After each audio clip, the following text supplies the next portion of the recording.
Action!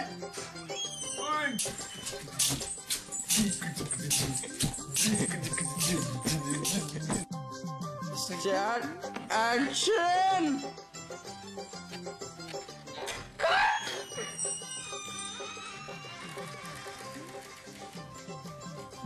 Dun, dun, dun,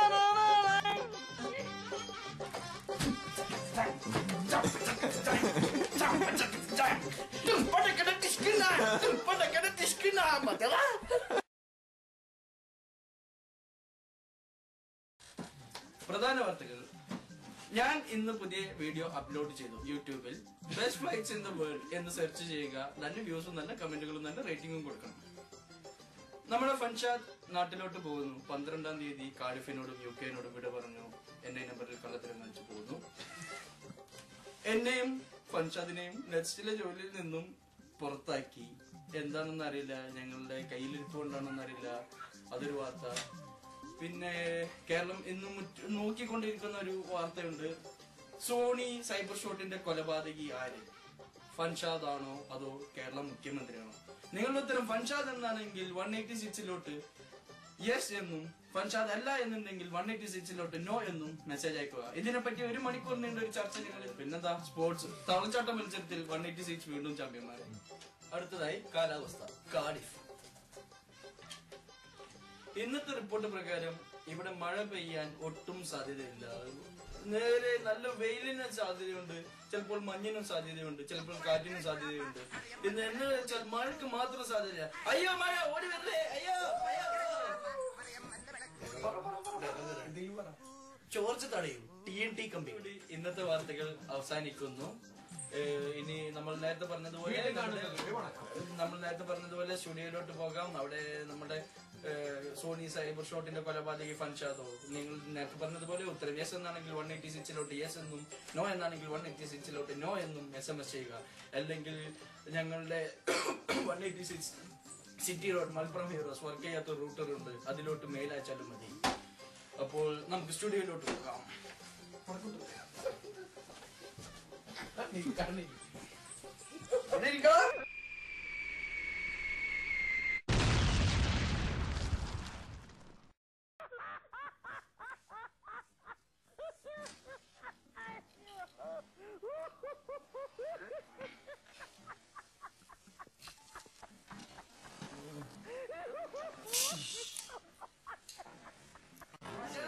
ഒരു interview ഉണ്ടായിരുന്നു.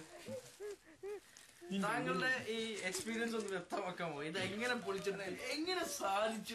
ഇതിന്റെ ഇൻസ്പിറേഷൻ എന്ന് പറഞ്ഞത് പണ്ട് മുതലേ എനിക്ക് ഇതുപോലത്തെ ഒരു ടെക്നോളജിനോട് എനിക്ക് ഭയങ്കര താല്പര്യം. പണ്ട് ഞാൻ തകർക്കുമായിരുന്നു. എനിക്ക് പണ്ട് ഒരു ഓലയുടെ ഒരു പ്ലെയിൻ ഉണ്ടാക്കി അതെടുക്ക് ഞാൻ പൊളിച്ച് നോക്കിയിട്ടുണ്ട്.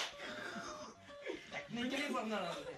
പിന്നെ എന്ത് കിട്ടിയാൽ പോലും ഞാനത് പൊളിച്ച് എന്താണ് അതിന്റെ ഉള്ളിൽ എന്നുള്ളത് ഞാനത് നോക്കാറുണ്ട്. അതാണ് എന്റെ ഒരു ക്രൈസ് എന്ന് പറയുന്നത്.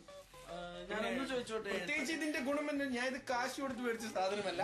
അതാണ് ഇതിന്റെ മെയിൻ ഉദ്ദേശം. ഞാൻ താങ്കളോടൊന്ന് ചോദിക്കാൻ ആഗ്രഹിക്കുകയാണ്. താങ്കൾ ഇത് പൊളിക്കുമ്പോൾ താങ്കൾക്കുണ്ടായ മാനസിക സമ്മർദ്ദങ്ങൾ എന്തൊക്കെയാണ്? ഞാൻ മാനസികമായി വളരെയധികം സന്തോഷമാണ് എനിക്ക് തോന്നിയത്. അപ്പോൾ എന്താണെന്ന് വെച്ചാൽ, കാരണം ഞാൻ ഇതിൽ നിന്ന് തീർച്ചയായും എനിക്ക് വ്യക്തമാക്കാൻ സാധിക്കുന്നത്. കാരണം ഞാൻ ഇതിൽ നിന്ന് പുതിയ കാര്യങ്ങളാണ് പഠിക്കുന്നത്. അതുകൊണ്ട് എനിക്കതിൽ നിന്ന് വളരെയധികം മാനസിക സന്തോഷമാണ് എനിക്ക് ലഭിച്ചിരിക്കുന്നത് എന്നാണ് ഞാൻ വ്യക്തമാക്കുന്നത്. ഞാനൊന്ന് ചോദിക്കട്ടെ, കേരള മുഖ്യമന്ത്രി ഈ കൊടും ക്രൂരതയിൽ ഉൾപ്പെട്ടിട്ടുണ്ടെന്ന് ഞാൻ പറഞ്ഞല്ലോ, അത് താങ്കൾക്ക് നിഷേധിക്കാനാകുമോ ഇല്ലയോ? തീർച്ചയായും നിഷേധിക്കാൻ പറ്റും, തീർച്ചയായും. കാരണം അടിസ്ഥാനത്തിലാണ് താങ്കൾ അത് പറയുന്നത്? കാരണം അദ്ദേഹം ഒരു കാര്യവും ഇതിനെ കുറിച്ച് അറിഞ്ഞിട്ടില്ല. അതാണ് എനിക്കിതിൽ നിന്ന് പറയാനുള്ളത്.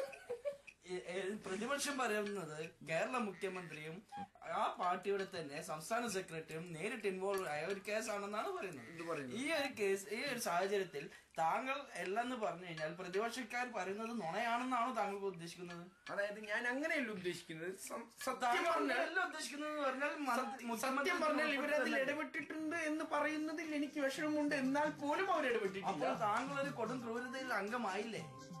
ഞാൻ തുറന്ന് സമ്മതിക്കുന്നു. കാരണം ഇതെന്റെ ക്രൈസാണ്. പ്രത്യേകിച്ച് ഇങ്ങനത്തെ കാര്യങ്ങൾ എനിക്ക് പ്രത്യേകിച്ച് ക്രൈസാണ്. അതുകൊണ്ട് ഞാനത് ക്രൂരതയെ കുറിച്ച് ഞാൻ ആലോചിക്കാറില്ല. ഓക്കെ, താങ്കളുടെ ഈ കൊലപാതകം നടത്തുമ്പോൾ താങ്കളുടെ മനസ്സിൽ തോന്നിയ വിചാരങ്ങൾ എന്തെല്ലാം? വിചാരങ്ങൾ എന്ന് പറയുക എന്ന് പറഞ്ഞാൽ ഞാനത് ഒരു എന്താ പറയാ, ഞാൻ തിരിച്ചു വരാം. ദിൽജിത്ത് കേൾക്കുന്നുണ്ടോ? കേൾക്കുന്നുണ്ടോ? ഹലോ.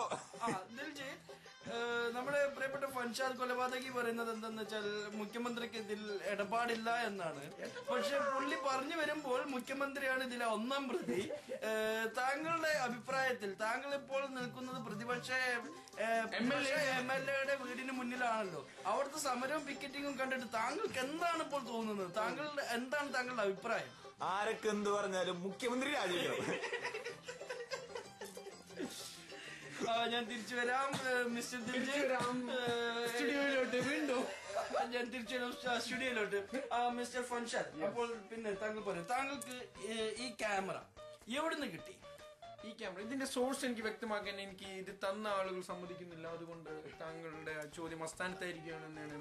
അങ്ങനെ പറയരുത്, കാരണം എന്റെ കഞ്ഞിയുടെ പ്രശ്നമാണത്. താങ്കൾ ഇതിനൊരു ഉത്തരം പറഞ്ഞിട്ടില്ലെങ്കിൽ എന്നെ ഞാനതിന് മാപ്പ് ചോദിക്കുന്നു. കാരണം എനിക്കിത് തന്ന ആളുകൾ എന്നോട് പറഞ്ഞിട്ടുണ്ട് ഇതിന്റെ സോഴ്സ് വ്യക്തമാക്കരുതെന്ന്. അതുകൊണ്ട് ഞാൻ നിസ്സഹായനാണ്. ഞാനൊന്ന് ചോദിക്കട്ടെ, താങ്കൾ ഈ ഒരു ക്യാമറ കുത്തി നശിപ്പിച്ച് ഈ കോലത്തിലാക്കാൻ ഇത് നിങ്ങൾ നശിപ്പിക്കുന്നതിന് മുന്നേ പറഞ്ഞു, ഒന്നാം സാക്ഷി പറയുന്നത് എന്താണെന്ന് വെച്ചാൽ, നിങ്ങൾ ആദ്യം പറഞ്ഞു ഇത് പൊളിച്ചെടുക്കാൻ കുറച്ച് സമയം എടുക്കുന്നു ആദ്യം പറഞ്ഞു. പിന്നീട് പറഞ്ഞു നിങ്ങൾ 10 മിനിറ്റ് കൊണ്ട് ഇത് ചെയ്തു. അപ്പോൾ താങ്കളുടെ ഉള്ളിൽ അത്രയും ഒരു ഭയങ്കരമായ അടങ്ങിയിട്ടുണ്ടോ? അതാണ് ക്രൂരത എന്ന് പറയാൻ പറ്റില്ല ഇതിന് എന്റെ അഭിനിവേശം എന്ന് പറയാൻ വേണ്ടി. ഇതിന് ക്രൂരത എന്ന് പറയുന്നത് ഇതിന് വളരെ ക്രൂരമായി കാണാൻ പാടില്ല. വേറൊന്ന് ചോദിക്കാൻ ആഗ്രഹിക്കുകയാണ് ഈ സാഹചര്യത്തിൽ. വർക്ക് ചെയ്യുന്ന ഒരു ക്യാമറ, ക്ലിക്ക് ചെയ്താൽ ഫോട്ടോ വരുന്ന ഒരു ക്യാമറ, ക്ലിക്ക് ചെയ്താൽ ഫ്ലാഷ് അടിക്കുന്ന ഒരു ക്യാമറ, വീഡിയോ മോഡിലിട്ടാൽ വീഡിയോ വരുന്ന ഒരു ക്യാമറ, ഈ ക്യാമറ കേട് വരുത്തിയപ്പോൾ, നരിക്കില്ലാത്ത രീതിയിലാക്കിയപ്പോൾ താങ്കൾ ആ ഒരു കാരണം ഇത്രയും പൗണ്ട്സ്, ഒരു 60-70 പൗണ്ട്സ് ആണ് ഇതിനു വേണ്ടി ചെലവായിട്ടുണ്ടാവും. ഇതിന്റെ ഓണർ ആരോ ആയിക്കോട്ടെ, അവർ 70 പൗണ്ട് ചെലവാക്കി. താങ്കളുടെ സ്വന്തം ക്യാഷോ താങ്കളുടെ സ്വന്തം ക്യാമറ ആണെങ്കിൽ താങ്കൾ ഇത് ചെയ്യും? തീർച്ചയായും ചെയ്തിരിക്കുന്നത്. കാരണം എന്തെന്ന് വെച്ചാൽ എനിക്കിതിനോട്, ഞാൻ ആദ്യമേ പറഞ്ഞു, എനിക്കിതിനോട് ഒരു ക്രൈസാണ്, ഒരു അഭിനിവേശമാണ്. ഇങ്ങനത്തെ ടെക്നോളജിയൊക്കെ പൊളിച്ചു നോക്കി അതിൽ എന്താണ് സംഭവിക്കുന്നത് എന്ന് അറിയാനായിട്ട് എനിക്ക് അതിനോടുള്ള ഒരു അഭിനിവേശമാണ്. അതെന്റെ സ്വന്തം പൈസയായി പോലും ഞാൻ അതിങ്ങനെ ചെയ്യുന്നു. ഞാൻ തിരിച്ചു വരാം. പക്ഷേ മിസ്റ്റർ ദിൽജിത്ത്, താങ്കൾക്ക് അറിയാമല്ലോ ഇദ്ദേഹം നാട്ടിൽ പോകുന്നത് 12-ാം തീയതിയാണ്. ഈ വരുന്ന 12-ാം തീയതിയാണ്, ശരിയല്ലേ? ഇയാൾ പോകുമ്പോൾ നാട്ടിലോട്ട് കുറച്ച് ക്യാമറകളെല്ലാം വാങ്ങിയിട്ടുണ്ടെന്ന് തോന്നുന്നു അല്ലെ, കുടുംബക്കാർക്ക് വേണ്ടിയിട്ട്? ഓക്കെ, ഞാൻ തിരിച്ചുതരാം. നന്ദി. ഞാൻ തിരിച്ചുതരാം. അപ്പോൾ താങ്കൾ 12-ാം തീയതി നാട്ടിലോട്ട് പോകാൻ ഉദ്ദേശിക്കുന്നു. താങ്കളുടെ പെട്ടിയിൽ എനിക്കെപ്പോഴും കാണാം പുതിയ സോണി ക്യാമറ. അതെടുത്ത് എന്തുകൊണ്ട് ഇപ്പോൾ നമുക്ക് ഇതുപോലെ ഒന്ന് പൊളിച്ച് അടക്കിക്കൂടാ? തീർച്ചയായും ഞാൻ ഇതിന്റെ കാരണം വ്യക്തമാണ്. കാരണം ഞാനത് ഒരു വ്യക്തിക്ക് വേണ്ടി ഉദ്ദേശിച്ച് മേടിച്ചതാണ്. സോ എനിക്ക് വേണ്ടി മാത്രമാണ് ഞാനത് മേടിച്ചിരുന്നെങ്കിൽ ഞാനത് ഇപ്പൊ പൊളിച്ച് ഞാൻ അത് നിങ്ങൾക്ക് കാണിച്ചു തന്നേനെ അതിനുള്ളിൽ എന്താണെന്ന്. അപ്പോൾ വേറൊരു കാര്യം എനിക്ക് പറയാനുള്ളത്, താങ്കൾക്കായി വാങ്ങിയ ഒരു ഡെല്ലിന്റെ ലാപ്ടോപ്പ് ഉണ്ടല്ലോ റൂമിൽ, അതെടുത്ത് എന്തുകൊണ്ട്?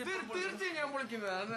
ഇത് നിങ്ങൾക്ക് അടുത്ത ദിവസം അല്ലെങ്കിൽ അടുത്തിന്റെ പിന്നത്തെ ദിവസം നിങ്ങൾക്ക് അത് പ്രതീക്ഷിക്കണം. ശരി, എനിക്കൊന്ന് മൂത്രം ഒഴിക്കണം. ഒരു ബ്രേക്കിന് ശേഷം തിരിച്ചു വരാം.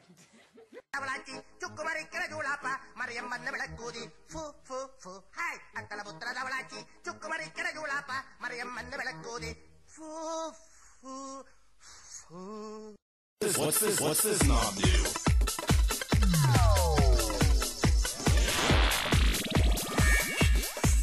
മാനസമൈനി വരൂ മധുരം ഉള്ളിൽ തരൂ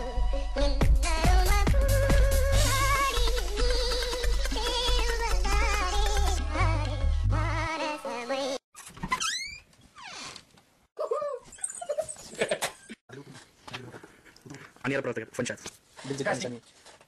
ഞാൻ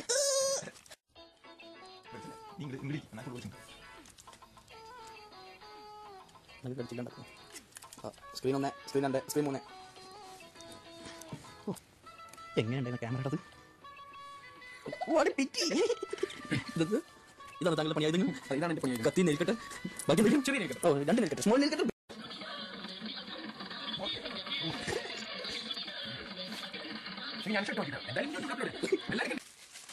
ഇന്റർവെൽ സെക്ഷൻ